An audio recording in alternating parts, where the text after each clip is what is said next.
Welcome now all farm.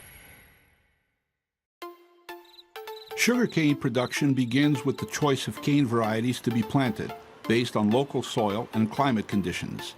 Choosing the right varieties ensures productivity and resistance to disease. More than 600 varieties have been developed in Brazil. The use of fertilizers is limited because solid residues from sugarcane processing are used in the fields to offset traditional fertilizers. Filter cake, for example, rich in phosphorus, is recovered at the mill and utilized as an organic fertilizer. Residue samples are first analyzed in a lab to determine the volumes that can be applied.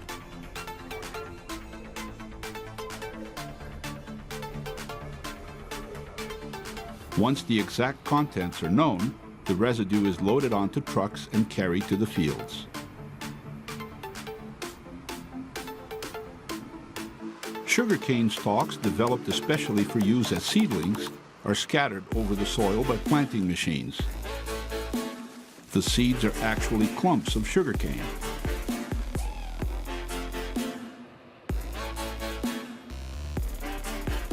As it's pulled by a tractor, the machine opens a groove, separates the clumps, and places them in the soil. On average, a cane field must be replanted every 6 years. Brazil is the world's largest sugarcane producer, responsible for 35% of global production. Cane fields cover about 8 million hectares, or about 20 million acres, or 2.5% of the country's arable land. Another residue of sugarcane processing is known as vinasse. Its contents are rich in potassium and other nutrients. Canal systems are often used to carry the vinasse to various points in a cane field. Applying vinasse as an organic fertilizer is a process known as fertirrigation. The practice is tightly regulated by environmental authorities. It reduces the use of petroleum-based fertilizers, which cuts down emissions that contribute to the greenhouse effect. Biological techniques are also widely used in cane fields. Natural enemies are introduced to fight pests and disease, further reducing the use of industrialized chemicals. Close to 90% of Brazil's sugarcane crop is located in the south-central region, where the annual harvest takes place from April to December, coinciding with the dry season. Harvesting at that time of the year allows the cane to reach full maturity with optimized sucrose yields. Mechanization is expanding rapidly and already accounts for more than 55% of the harvest in Brazil's top cane-producing state, São Paulo. Mechanized harvesting eliminates the need to burn the sugarcane straw, an essential step for manual cane cutting. The straw is now separated from the cane by the machine and left on the ground as mulch. It also protects the soil against erosion. The cane is chopped and deposited in a vehicle that moves alongside the harvester. A single machine can harvest up to 800 tons of cane per day. In a growing number of mills, part of the straw is removed from the field and used to generate bioelectricity. In the future, the straw will also be utilized to produce second-generation or cellulosic biofuels. At the end of the day, the harvested cane is transferred to a larger vehicle to be transported to the mill for processing. Manual harvesting is carried out by agricultural field workers. Stretching exercises are a common warm-up practice before work begins. The straw is burned before manual cutting under strict environmental regulations.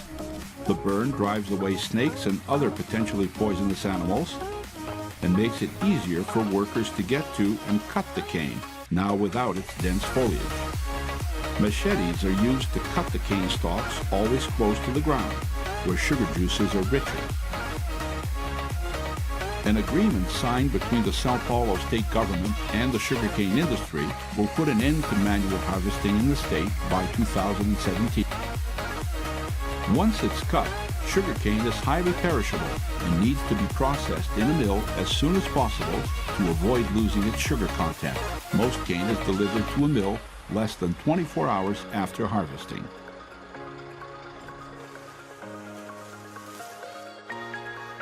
At the mill, once the truck is weighed, a sample of cane is removed and analyzed in the lab.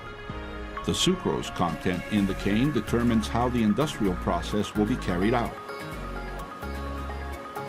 August and September are key months for the harvest in south-central Brazil, when sucrose levels can reach 150 kilos per ton of sugarcane. After the truck is weighed and the testing concluded, processing begins. The cargo is transferred to conveyor belts that carry the cane to the crushing system. Cane that was cut manually is first washed to remove impurities.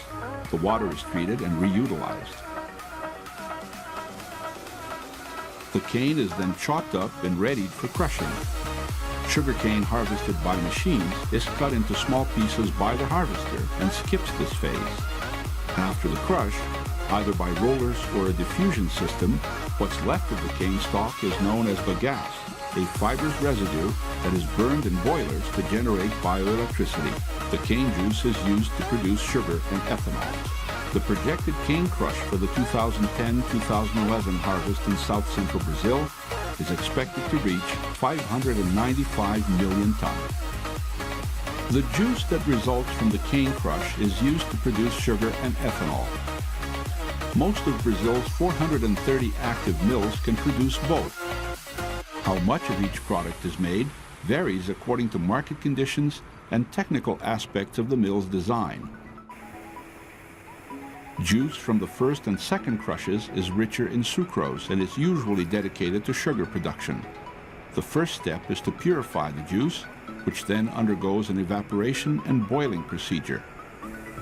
At this stage, the sucrose is already crystallized.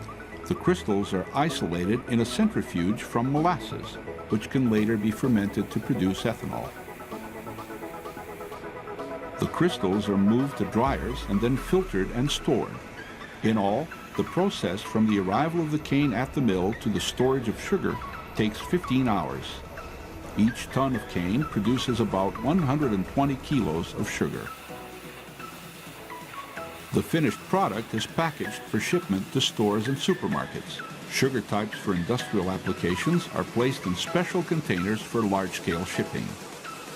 The storage process for all types of sugar produced in Brazilian mills is supervised by the National Health Inspection Agency, known as Anvisa.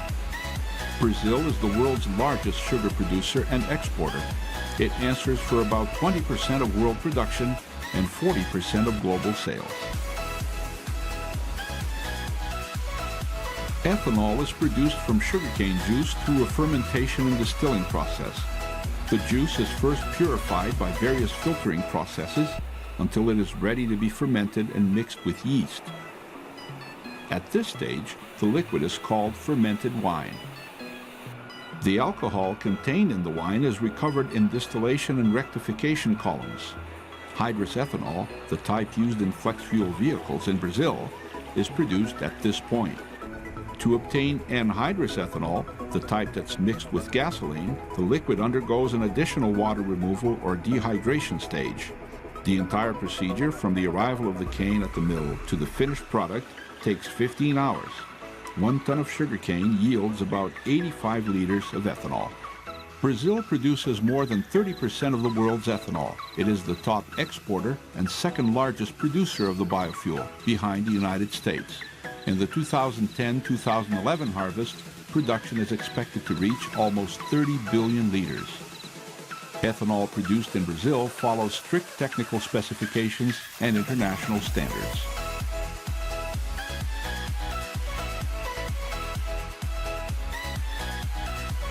Once it's ready, ethanol is kept in large storage tanks until it's sold. More than 90% of the country's storage capacity belongs to sugarcane processing mills.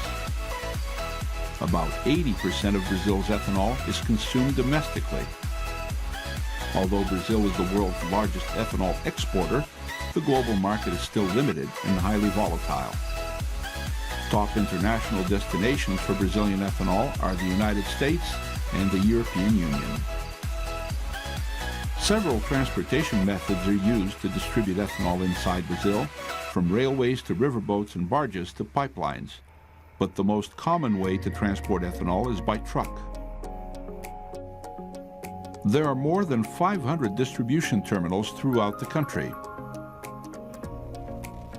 Today, all vehicles on the road in Brazil use ethanol in some way.